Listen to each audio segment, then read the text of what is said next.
Hello students, आप सभी का हमारे यूट्यूब चैनल में हार्दिक स्वागत है। आज के इस वीडियो में बात करने वाले हैं रीट पात्रता परीक्षा फॉर्म भरते समय अगर आपसे किसी भी प्रकार की कोई भी गलती हो गई है तो आप लोग संशोधन कर सकते हैं या नहीं कर सकते हैं। ठीक है, और अगर आप लोगों को संशोधन का मौका मिलेगा यानी कि जो करेक्शन होता है तो उस करेक्शन का मौका आपको मिलेगा तो कौन कौन सा ऑप्शन आपके लिए ओपन होगा, इन सभी से रिलेटेड जानकारी आप लोगों को इस वीडियो में मिलने वाली है। तो वीडियो आप लोग पूरा देखिएगा, है ना। आधा अधूरा वीडियो देखकर आप लोग अगर कमेंट करते हैं तो बहुत ही गलत बात है।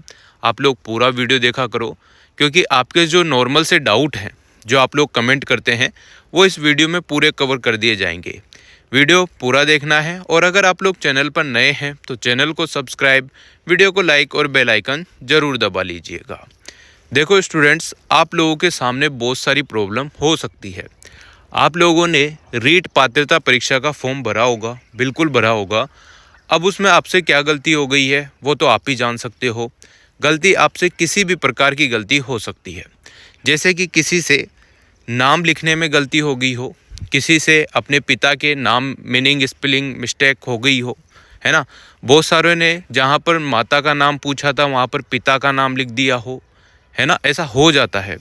और ऐसे भी होंगे स्टूडेंट जिन्होंने जो 10वीं के मार्क्स पूछे होंगे तो वहाँ 12वीं के लिख दिए होंगे, 12वीं के पूछे होंगे तो 10वीं के लिख दिए होंगे, 10वीं की अपलोड करनी होगी तो 12वीं की मार्कशीट अपलोड कर दी होगी। या फिर ऐसा भी हो सकता है कि आधार कार्ड नंबर गलत लिख दिए हो सकता है आप लोगों ने मोबाइल नंबर गलत लिख दिए हो, है ना। और साथ में ही बहुत सारे स्टूडेंट्स के कमेंट जैसा कि मैंने पढ़े थे, उन्होंने बोला कि मेरे सिग्नेचर में मिस्टेक हो गई है। मतलब सिग्नेचर में भी मिस्टेक हो गई है बहुत सारों से। किसी ने फ़ोटो की जगह सिग्नेचर अपलोड कर दिया है, किसी ने थंब इम्प्रेशन की जगह फ़ोटो अपलोड कर दिया है। तो इस प्रकार की गलती आप लोग न चाहते हुए भी हो सकता है जल्दबाजी में आपसे हो गई होगी। ठीक है, बात मानने में आती है कि आपसे गलती हो गई है। अब देखो पूरी बात, पूरा सॉल्यूशन आपको मैं बताने वाला हूँ, क्या करना है क्या नहीं करना है ना। क्या वेट कितना आप लोगों को करना है ये भी बताएंगे, ठीक है ना। चलिए देखो, सबसे पहले तो अगर किसी भी स्टूडेंट से सबसे पहले आपके रीट पात्रता परीक्षा का जो फॉर्म भरने में आ रहा है उसमें सबसे पहले आपसे मांगा है क्या, चालान। ठीक है ना, यानी कि पहले आप लोगों को पैसे देने हैं, फिर जाके आप लोगों की जनरल डिटेल भरने में आएगी, फिर आपके जो भी क्वालिफिकेशन है वो भरने में आएगी। इस टाइप से आपका फॉर्म है, बिल्कुल इसी प्रकार से है। तो आप लोगों को पहले चालान कटाना है। अब चालान किन किन स्टूडेंट्स को क्या क्या करना है वो भी सुनो। जो बीएड वाले स्टूडेंट होते हैं, चाहे बीएससी बीएड हो, बीए बीएड हो, जो इंटीग्रेटेड कोर्स होते हैं, है ना, या फिर बीएड एमएड इंटीग्रेटेड कोर्स हो, या बीएड कोर्स हो, ठीक है, 2 साल वाला।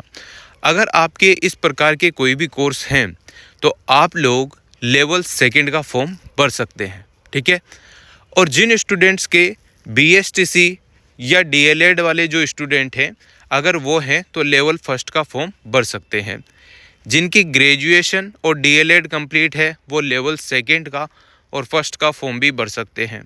और जिनकी बीएसटीसी और बीएड दोनों कंप्लीट है ना, जिन्होंने बीएसटीसी भी किया हुआ है और बीएड भी किया हुआ है, तो वो स्टूडेंट लेवल 1 लेवल 2 दोनों का फॉर्म भर सकते हैं।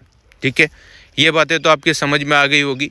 पर बहुत सारे स्टूडेंट ऐसे हैं जिन्होंने फॉर्म भरते टाइम, जिन्हों की बीएसटीसी थी, उन्होंने भी जल्दबाजी में लेवल 2 लिख दिया और चालान कटा दिया और पैसे भी दे दिए और पैसे भी सक्सेसफुली कट गए। ठीक, अब क्या करना है, ऐसे स्टूडेंट्स का अगर चालान कट गया है तो उन्हें किसी भी कंडीशन में वो फॉर्म वैलिड नहीं होगा।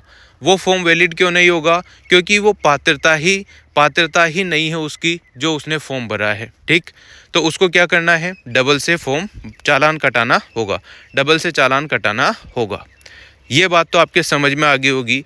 जिन स्टूडेंट्स के बीएड है वो लेवल 2 का फॉर्म ही भरेंगे। अगर गलती से 1 का भरा गया हो, लेवल 1 का, तो उनको डबल से चालान कटाना होगा, पूरा फॉर्म डबल हो जाएगा। ठीक है, अब हम बात करते हैं उन स्टूडेंट्स की जिन्होंने नाम में मिस्टेक कर दी हो।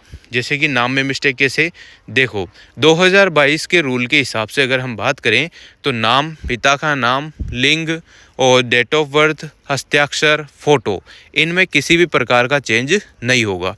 पर यहाँ पर जो है नई जो अभी वैकेंसी है 2025 वाली रीट की, तो उसमें आप लोगों को बता दूं, न्यूज़पेपर की एक कटिंग में आया हुआ था कि आपके जो है संशोधन अवश्य होगा। ठीक है, कैसे होगा संशोधन, उसकी भी कहानी मैं आपको सुनाता हूँ। देखो, पहले 50 ज़िले गवर्नमेंट ने कर रखे थे, तो उसी के हिसाब से बहुत सारे स्टूडेंट ने, किसी ने केकड़ी ज़िला लगाया था, किसी ने क्या लगाया था, है ना, और वो ज़िले यहाँ पर जो है गवर्नमेंट ने हटा दिए। अब हटा दिए तो वहाँ पर कैसे क्या करना होगा, तो उसके लिए संशोधन होना कंपलसरी है। बहुत सारे स्टूडेंट्स जो यहाँ पर है, बहुत सारों से गलती हुई होगी, है ना, फॉर्म भरते टाइम, तो सभी को यहाँ पर जो है रीट की जो है एक जीमेल या फिर ईमेल जो है अवेलेबल कराई गई है। तो उस पर आप लोग जितने ज़्यादा मेल भेजेंगे, एक दिन में एक ही मेल एक बच्चे को भेजना है, तो जितने ज़्यादा आप लोग भेजेंगे तो उतनी जल्दी संशोधन की प्रक्रिया ऑनलाइन आपकी हो जाएगी। ठीक है, ये बात तो आपकी समझ में आ गई होगी। अब आप लोग सोच रहे होंगे कि मेल कौन सी है, तो मेल भी आप लोगों को यहीं पर इसी साइट पर कहीं ना कहीं आपको देखने को मिल जाएगी, है ना। यहीं पर आप लोगों को देखो ये देखने को मिल जाएगी, RAJBSER2024@gmail.com। इस पर आपको क्या करना है, एक मेल रोज़ आप लोग भेज सकते हैं, जहां तक आपके ऑनलाइन जो करेक्शन का पोर्टल है ऑन नहीं होता है, वहां तक आप लोग भेजते रहिएगा। और सभी जो भी करेक्शन कराना चाहते हैं वो सभी मिलकर भेजेंगे, तो जल्दी आप लोगों का जो है करेक्शन का वो ओपन हो जाएगा, करेक्शन का ऑप्शन जो है ओपन हो जाएगा। तो आप लोग जो है अपना जो भी करेक्शन है वो करा सकते हैं। ठीक है ना, इतनी बात तो आपके समझ में आ गई होगी। अब देखो, जिन स्टूडेंट्स के जैसे आधार कार्ड हो गया, है ना, मोबाइल नंबर हो गए, इनों में अगर कोई गलती हुई है तो उनकी गलती जो है सुधर जाएगी, कोई दिक्कत वाली बात नहीं है। जिन स्टूडेंट्स के नाम में, पिता के नाम में अगर कोई मिस्टेक हो गई है, तो अभी तक तो सुधरना बहुत मुश्किल काम है, और करेक्शन के हिसाब से भी अगर हम बात करें तो उनमें चेंज होना बहुत मुश्किल काम है। फिर भी अगर आप लोग जीमेल भेजेंगे, मेल पर मेल करे जाएंगे, तो हो सकता है कि वो नाम और पिता के नाम वाला जो आपका पर्सनल डाटा है उस पर भी कुछ ना कुछ संशोधन के लिए वो स्टार्ट कर दे। ठीक है, बाकी जो आपके अगर मार्क्स वार्क्स में कोई मिस्टेक हो गई हो, सिग्नेचर में मिस्टेक हो गई हो, मार्कशीट अलग गलत अपलोड कर दी हो, तो उसमें आप लोग करेक्शन कर सकते हैं, उसमें कोई दिक्कत नहीं होगी। तो करेक्शन का आप लोगों को क्या है, 15 जनवरी फॉर्म भरने की लास्ट डेट है। सभी को पता है कि 15 जनवरी फॉर्म भरने की लास्ट डेट है। तो आप लोग जो है 10-11 तारीख तक का इंतज़ार कर लो। उसके बाद अगर ऑनलाइन करेक्शन का पोर्टल ऑन हो जाता है तो बहुत अच्छी बात है, नहीं होता है तो आप लोगों को वही मेल पर मेल करना है, ताकि जल्दी से जल्दी आपका करेक्शन का फॉर्म स्टार्ट हो सके। और फिर साथ में ही इसकी डेट बढ़ने की थोड़ी बहुत संभावना है, तो उस हिसाब से आप लोगों के करेक्शन करा सकते हो। अगर हम करेक्शन फ़ीस की बात करें तो पिछली 2022 की बात करें तो वहाँ पर 300 रुपये आपके लगा था करेक्शन का। अभी क्या रेट रहेगा, मतलब क्या प्राइस रहने वाला है, वो फॉर्म के हिसाब से आपको बता दिया जाएगा। जो भी आएगा वो आपको बता देंगे। ठीक, तो आपके मार्क्स वार्क्स में संशोधन हो सकता है। और अगर हम बात करें, अगर मान लो आपकी करेक्शन के फॉर्म स्टार्ट नहीं हुए तो आपको क्या करना है। उस कंडीशन में आपको क्या करना है मैं बताता हूँ। जैसे आपने पहला फॉर्म भरा, वो आपका गलत भराई में आ गया, ठीक है। अब आपको क्या करना है, दूसरा चालान कटाना है। पैसे आपके लगने हैं, तय हैं, क्योंकि गलती आपसे हो गई है। तो आपको दूसरा चालान कटाना है। दूसरा चालान कटाने के बाद उसमें सही तरीके से आपको पूरी डिटेल लिखनी है। सब चीज़ें जो पहले आपने गलती कर दी थी वो किसी भी प्रकार की गलती आपको नहीं करनी है। फिर आपका जो दूसरा फॉर्म भरोगे तो अब आपके दिमाग में आ गया होगा कि सर ये दोनों फॉर्म तो रिजेक्ट हो जाएंगे, दो फॉर्म दिखेंगे तो फर्जी मान लिया जाएगा। तो देखो, ऐसा होता है कि गाइडलाइन के हिसाब से अगर हम बात करें, रीट की गाइडलाइन के हिसाब से, तो अगर करेक्शन का ऑप्शन ऑन नहीं होता है तो उस कंडीशन में आपने अगर पहला फॉर्म जो है गलत भर दिया तो आप लोग परीक्षा में बैठने लायक नहीं रहेंगे। फिर आपको क्या करना है, दूसरा फॉर्म भरना है, दूसरा चालान कटाना है, पूरी डिटेल सही भरनी है। उसके बाद आप लोगों के जो है गवर्नमेंट ने बोला था कि अगर आप 2 फॉर्म भरते हैं तो एक फॉर्म आपका निरस्त कर दिया जाएगा, पहला वाला, और जो लास्ट में आपने फॉर्म भरा है वही वैलिड माना जाएगा।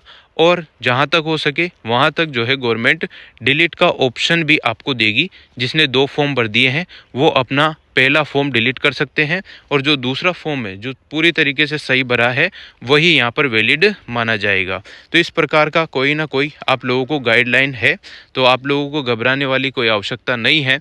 जहाँ तक हो सकता है वहाँ तक आपके करेक्शन का ऑनलाइन पोर्टल शो हो जाएगा। नहीं होता है तो आप लोगों को जैसा मैंने बताया था मेल पर मेल करना है, और मेल की आईडी ये देखो यहाँ पर दिखाई दिया, ईमेल लिखा रहा है इसके जस्ट नीचे, इस पर आपको मेल करना है।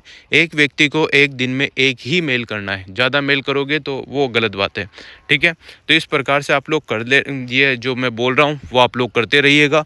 उसी हिसाब से आप लोगों के जो है करेक्शन की विंडो या करेक्शन का पोर्टल जो है आपको देखने को मिल जाएगा। फिर आप लोग अपने हिसाब से करेक्शन कर लेना, और अगर करेक्शन का ऑप्शन नहीं आता है तो आपको उस कंडीशन में दूसरा फॉर्म भरना होगा, ठीक है ना। और दूसरा फॉर्म ही आपका वैलिड होगा, पहला फॉर्म आपका रिजेक्ट हो जाएगा। इस प्रकार से आप लोग कर सकते हैं। और डिलीट का ऑप्शन आए तो पहले फॉर्म को डिलीट कर देना, दूसरे को ही वैलिड रखना। ये कंडीशन उन स्टूडेंट्स के लिए है जिन्हों के फॉर्म भरते टाइम पहला फॉर्म जिन्होंने भरा था उसमें कोई ना कोई गलती हो गई है, तो वो दूसरा फॉर्म भर के और पहले फॉर्म को जो है डिलीट कर दीजिएगा। बाकी तो आप लोगों को ज़्यादातर को सभी को जो है नॉर्मल सा ही प्रोसेस है, ज़्यादा कोई विशेष बात है नहीं। पहला ही जो है पहले आपका चालान कटेगा, उसके बाद आपकी जनरल डिटेल ली जाएगी, उसके बाद आपकी डॉक्यूमेंट जो भी जो क्वालिफ़िकेशन है वो डिटेल ली जाएगी। फिर फ़ोटो साइन सिग्नेचर वगैरह जो भी है, और 10वीं की मार्कशीट आपकी अपलोड होगी। बाकी कुछ ज़्यादा विशेष वो नहीं है इसमें, है ना। और जो जिनके अपेयरिंग है वो अपेयरिंग के हिसाब से फॉर्म भर दीजिएगा। उम्मीद करता हूँ आप लोगों को जानकारी अच्छी लगी होगी। अगर जानकारी आपको अच्छी लगी है, वीडियो अगर आपको अच्छी लगी है तो like comment share and subscribe, और ज़्यादा से ज़्यादा इसको शेयर करो ताकि जो भी स्टूडेंट परेशान हो रहे हैं रीट संशोधन से संबंधित तो उनकी भी हेल्प हो सके।